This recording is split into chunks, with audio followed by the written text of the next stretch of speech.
The 7th European Union-African Union Summit in Luanda unfolded against a fraught global backdrop.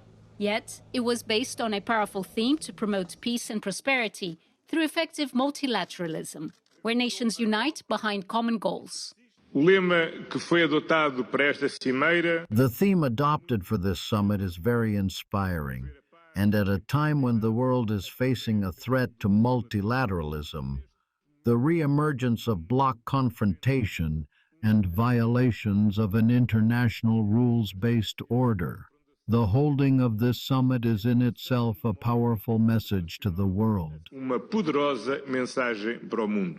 The historic two-day gathering brought together more than 80 countries from Africa and Europe, committing to a renewed pledge to build on a 25-year partnership.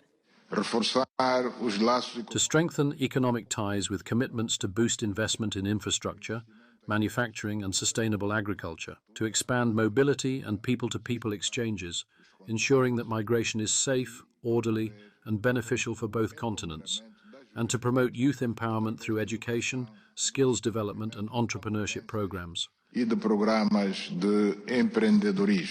Africa's voice continues to grow louder on issues such as inequality, climate justice, and the restructuring of global debt, all of which were key priorities under South Africa's G20 presidency.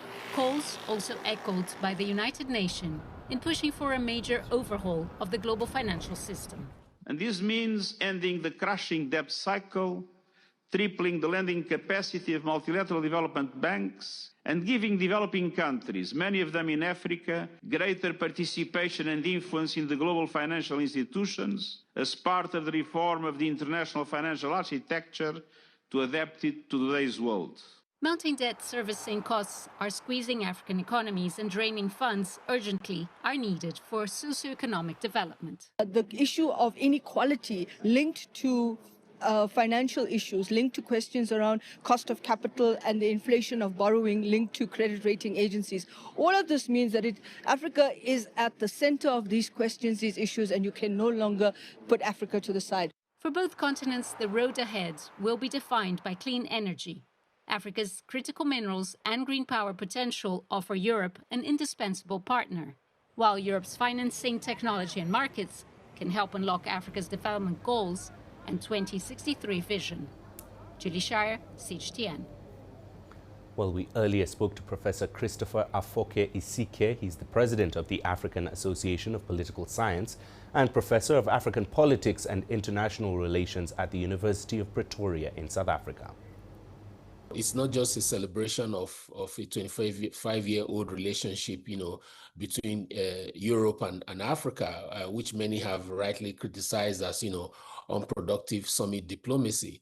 It is actually a potential pivot for a renewed and more balanced, and if you like, maybe a more equal EU partnership.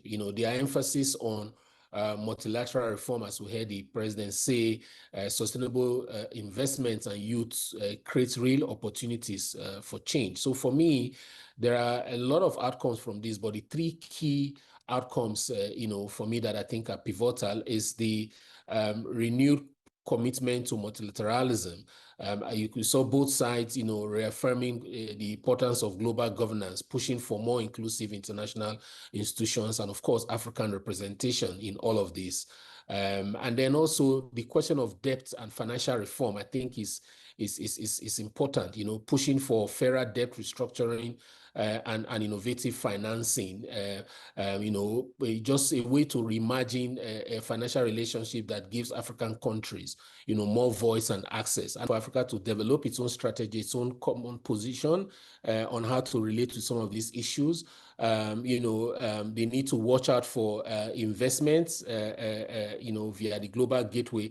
The EU has committed significant investments, in the continent through its global gateway mechanism, commitment to African infrastructure, digital transformation, and green energy.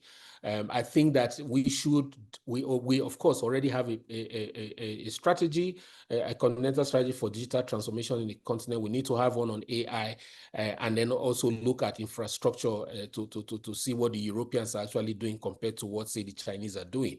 The AU also need to look out for peace, security, and governance cooperation. That's very important. They need to both parties need to reaffirm their cooperation on the peace and security architecture, which the EU seems to be recognizing, and that's useful. And then strengthening institutions like the AU, ensure that this partnership aligns with the Agenda 2063, and for Africa on its own to also eliminate duplication between the AU and regional economic commissions in the continent.